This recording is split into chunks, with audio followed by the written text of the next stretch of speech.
Sir, it's wave 10. Please tell me you've got some defenses ready. Did he just say wave 10? Commander, you're so funny, man. On wave 10, there's gonna be some hiddens or maybe, 100 HP boss. Sir, check the entrance. Man, alright, what could it possibly be? In TDS, there are 5 main modes that we know of. However, if you buy the admin game pass for 5,600 Robux, there's 6. This is the secret boss rush mode that you can only access through admin. Today we're going to see how difficult this mode is. I'm going to be trying to beat it. So if you're excited to see what this is, like, subscribe, use star code E, and let's begin.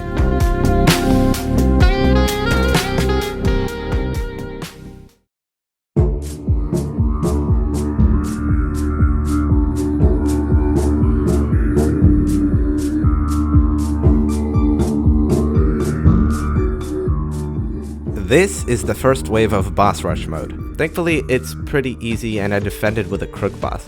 I opted for this loadout because I wanted to try and use military bases, which, if you didn't know, when stacked at level 3, these things are some of the most cost-efficient DPS in the whole game. That being said, I got through wave 1 and began farming, only to realize that that was probably a mistake because wave 2 sent out 3 18 HP slows alongside a crap ton of normals and speedies. Keep in mind, all we did was go from wave 1 to wave 2, and this wave is already around 3 times harder. As expected, I had no chance of defending this, and I let the enemies leak by. However, a goon spawned out of the back of the map, and I was going to have to rely on that thing to take down the enemies that I leaked. The goon managed to stop in a really good spot, and actually ended up taking care of all the enemies, but it was kind of too late, and I ended up missing the wave clear bonus because I couldn't kill the enemies off fast enough. Back at the front, I would place down a second crook, only to see a crap ton of slows, as well as more normals and speedies. This wave structure was scaling much faster than anything else in the game. Like, this wave probably had a collective 250 HP on wave 3. So I end up leaking a bunch of enemies and have to rely on my goons once again to take care of them. Just as last time, the goon manages to take out the enemies, and this time it's within the time frame for me to get a wave clear bonus.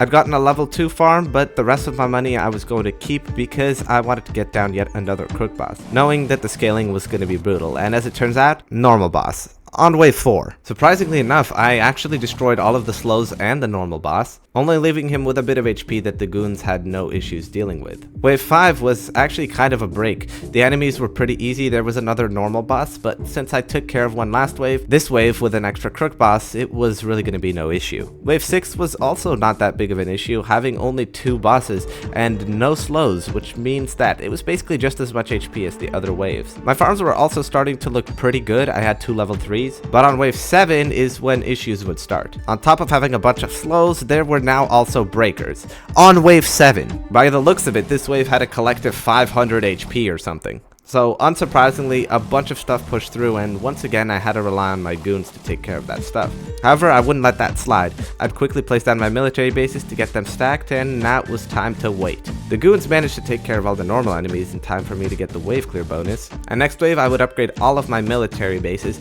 to get them to spawn at the same time. This was just in time for hidden enemies as well, because I didn't have any hidden detection minus the goons. And surprisingly enough, the goons are what took down the hiddens. The military bases helped with the breakers. Wave 9 was a little bit brutal. There was hidden enemies, breakers, a boss, a bunch of slows, and a necromancer. Now the cars would help me plow through the breakers, but the boss and necromancer? Well, I had to kind of rely on my crooks and goons to take care of it. I got it relatively low, but then I had a mounted gunner pull up with a bunch of other cars, and that was enough to take care of it. Now so far this has only been fairly difficult. It's not that bad, but on wave 10 here, it was time for our first boss. The wave would begin by sending out a bunch of normals, armored, breakers, and creating an HP sink of over 1,000 HP in this area. After all that, it was time for the Gravedigger.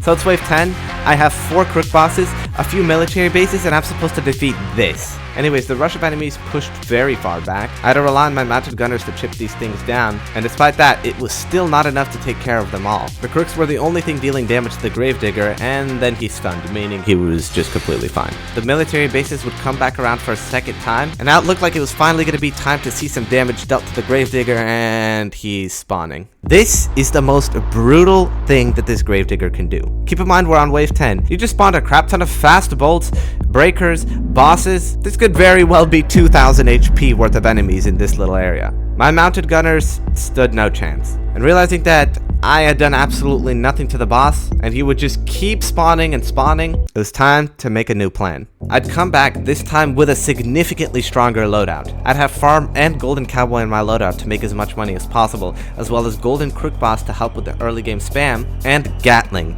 This is what I was going to need to defeat this wave. Just as last time, the Gravedigger would come out, and the Horde would make it pretty far, but the stack of Golden Goons that I had at the back, thankfully were enough to take care of the enemies. Now with my Cowboys shooting the Gravedigger at the front, and me having dealt 1,000 damage to him, he would give me my first set of income, $2,500. I was desperately going to need this to survive, so I immediately placed down a Gatling and would start shooting the Gravedigger to get more damage dealt. This didn't last long though, because he spawned a bunch of stuff, and now if I wanted to survive this, my Gatling had to focus on all of this. Thankfully, I could utilize Gatling's Pierce very well, so we actually got through the spawns pretty easily, and after getting the Gravedigger down to 8,000 HP and getting paid once again, I would get out and upgrade my Crook Bosses to deal even more damage to him. Back in Gatling, things were starting to look bad. He spawned a bunch of bosses this time, which would take up a lot of time to kill, and after the next paycheck, I would upgrade Commander and use an ability to shred him as much as I could. I'd get more Crook Boss upgrades, I'd upgrade the Gatling, and after his next summon, I'd use the ability, although admittedly that was kind of late. And now I had to juggle between shooting at the Gravedigger and shooting at the enemies at the back of the map. Just think about this. Last wave, this seemed completely impossible, and yet right here, I'm about to kill a 10,000 HP. Oh no, there he goes, spawning his enemies. This was very bad because he summoned a giant rush, and I had to focus 100% of my Gatling's firepower on defending the enemies. Somehow, I did not die. And then he'd summon again, but this time I had an army of Golden Goons at the back, which actually made this pretty easy to defend. Now I had to somehow deal 2,000 damage to the Gravedigger while he was at the back of the map. He would summon once again, and this time it was too much for me to handle. I died. But I was unfazed. I would play the early game extremely meticulously, making sure that I squeeze every little penny out of these enemies as I can. By the time I got to wave 10, I had even more defense at the front, and I placed down my Gatling earlier. Also, instead of upgrading Golden Crook Bosses, I would upgrade my Gatling as soon as I had the money. And with the combination of all of this, I managed to shave off 4,000 HP off the Gravedigger in just the first bend. This run was looking a lot more promising, and I was making so much money off of getting this guy low that I got level 3 Gatling, and as you can tell, this guy was taken out with no issues. After this, I would start spending the abundance of money that I had on farming, and for defense, I would get Golden Cowboys. I made sure to have my Gatling aimed away to leave as much shots as possible for the Cowboys to make as much money as I can, and the waves were fairly easy. I mean, there were Moltons, there was a giant boss. What I'll tell you is that I was very scared this whole time because I didn't know on which wave there's going to be the next boss for me to deal with. For defense, I would keep placing Cowboys and using Gatling whenever I needed to, and after I had all my Cowboys placed down, I would start upgrading them to level 4. This upgrade was going to be really good for making money, and in all honesty, this mid-game was very easy. Until wave 18. This wave sent out a crap ton of slow bosses, a speedy boss, a bunch of Moltons, and this was so many enemies that I had to enter my Gatling immediately just to start helping my towers out. This wave ended up pushing pretty far back, but wave 19 was next, and surprisingly, it wasn't even that bad. It was actually easier than the last wave. It had some big breakers, but when you have Gatling, those breakers are not an issue. And here comes wave 20, the second boss rush. Now I saw Molten, so I was expecting the Molten boss, but it was something way worse. It was a ton of extremely fast Molten Titans with Corpse, and I think you could just see right now, I was not even close. These guys leaked with thousands of HP, and it was time to go back to square one. On my next attempt, I would try this with Pursuit and Military Base, because my plan was to try and get Military Base bombs up so that I could bomb that wave, which was a good idea, but I ran into issues with wave 10 again. Keep in mind, even though I kind of destroyed it last time with Gatling, I played that early game nearly perfectly. I had a bunch of money, and I kind of got lucky with the spawns. He didn't spawn too much, but now he was ruthless. He would continue spawning, and I just got completely overrun. I'd try once again to see if I could get any luckier, and it was even worse. This was starting to drive me insane because it just felt like RNG at this point. So then I'd think back, it was really Golden Cowboy that let me survive the Gravedigger the first time around. The fact that it was making me more money from the boss, as well as all the other enemies, was the only reason I was able to even afford the defense needed to get this guy low. And thinking back to wave 20, it was definitely impossible to kill these things with raw DPS, but it wasn't impossible to freeze them. I'd return with my ultimate loadout. In this loadout, I used Golden Cowboy in the early game to make as much money off the enemies as possible. When it was time for Gravedigger, I used Pursuits. Now level 1 Pursuit is the most cost efficient, so I'd make sure to place all of them down before getting any upgrades. Thankfully, when you have 5 Pursuits buffed by a commander, this actually shreds the boss kinda easily. So this combination of towers really surprised me, and I was able to kill the Gravedigger pretty easily. I'd get to farming right after that, knowing that the enemies won't really be a problem until around wave 20. I'd get some cowboys for defense here and there, as well as of course cryo to buy me more time to shoot at the enemies, make more money off of them. And on wave 15, I leaked a hidden boss. Thankfully it was only on 8 HP, so I could tank it, but now I was hanging on by a thread. And also, wave 15 was the last wave for me to farm, and I had to get serious defenses set up in preparation for wave 20. I'd place down all of my cowboys. I'd get them to level 4. I'd place down a bunch more cryos as well because I wanted to keep those things frozen as long as possible. Wave 19, more upgrades, more cryos. This is it. Believe it or not, it's my second hour of attempts already, and I just need to freeze these enemies. The Molten Titans rush out, and success! I did it.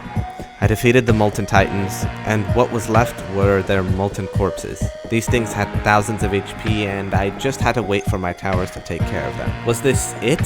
Is it over? Well, as it turns out, the wave is just glitched. I had to press cancel timer, and the feeling of dread is back. Wave 10 and wave 20 there were easily some of the hardest waves in TDS, and now things were back to being shrouded in mystery. I didn't know when the next deadly thing would come out, so all I would do now is just max my cowboys. I'd keep upping my defense, not knowing what would come next, and as a matter of fact, things were actually pretty easy. Cryos were keeping everything frozen still at the front, and the cowboys had all the DPS that I needed. I even moved my helicopters away because I wanted to leave more shots for my cowboys to make more money. I'd make it all the way up to wave 29, and by this point I had some max level helicopters further back, and just as waves 10 and 20 before, it was time for another boss. Considering those last 2 rushes were barely even possible, whatever this was, I just had to hope I could defend it. Oh, it's just regular old Patient Zero. Huh.